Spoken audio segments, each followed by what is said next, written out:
Okay, kita dah sampai. Dekat sini tempat dia proses vanila. Dia tanam vanila dan juga dia proses. Oh ya ke? Kat sini Ada kebun vanila. ada kebun vanila. Dia tanam.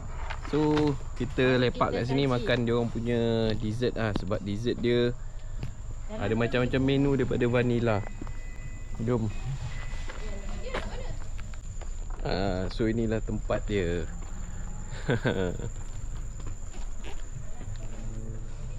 Cantik, kemas, tersusun, rapi. Jom kita jalan-jalan kat sini. Buka helmet dulu. Style lah meja dia. Tengok meja dia. Pokok apa ni? Pokok vanila kot rasa je ni. Jom. Apa dia? Sama juga. Oh, kena order dulu. Ini museum dia. Okay, museum vanila. Buka je pintu tu memang bau vanila Jadi nak masuk museum dia, kita belilah beberapa menu dia dekat sini dan kita boleh masuk percuma je museum vanila.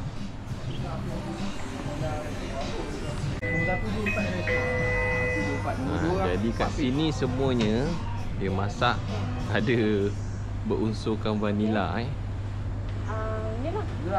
Macam-macam ada. Yang nombor 2. Dia ada kopi-kopi semua tu. Cari vanila Malaysia.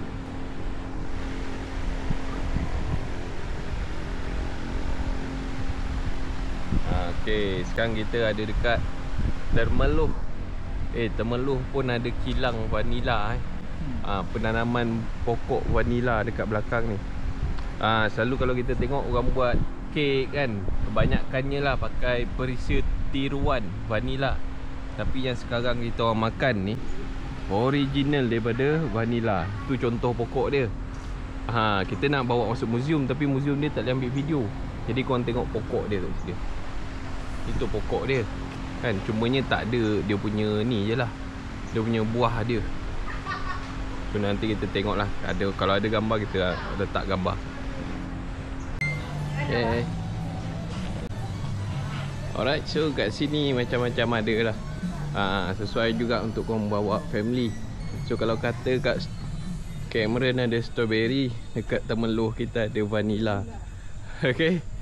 Right, jom. So sekarang ni kita nak balik pulang ke sarang. Ikut Karak, Temerloh, turun ke Karak. Lepas tu kita stop je kat Karak. Then kita terus pulang. Let's go.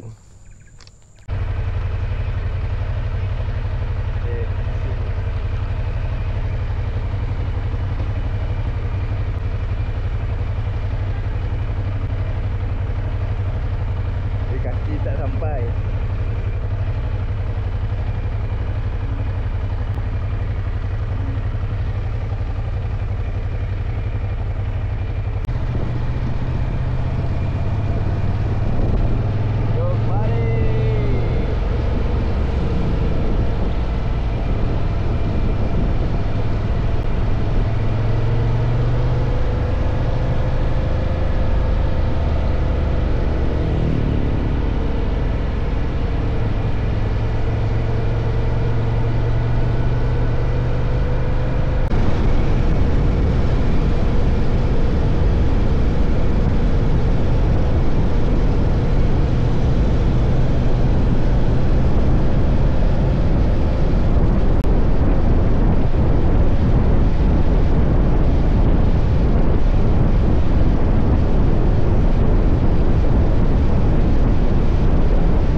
Berhenti sekejap, minum-minum.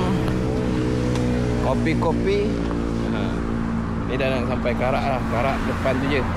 Lepas tu kita orang split lah. Satu abang aku pergi ke KL, aku ke Seremban. Ni dia bawa motor kawan dia, selalu dia pakai apa benda BMW apa lah. So sekejap lagi lah kita akan split. Dia ke KL, aku akan ke Seremban. Okay, kita minum dulu jom. Dekat gerai tepi jalan je.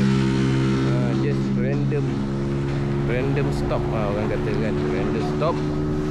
Cari kat mana-mana tempat boleh rehat kejap. Bontot pun dah kematu. Okay, kita sudah selesai minum dekat sini. Dekat sini Karak. So depan nanti kita akan split. Satu ke KL, satu ke Seremban. Let's go. Alah, tak ada je. Kau tak ada gambar-gambar. Banyak tu tadi lah. Okey. Apa nanti tengok YouTube. Tengok YouTube channel je.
Sekarang kita tengah berhenti kejap dekat Petronas Kuala Kelawang. Oh, macam korang tengok tadi jam gila kan. Jam gila daripada mana tadi. Wah, panjang gila jam dia. So ni kita nak sambung balik. Isi minyak sekejap tadi. Lepas tu kita nak sambung ke Seremban. Okay, tapi ni pun depan ni jam lagi ni. Alright, kita sambung perjalanan.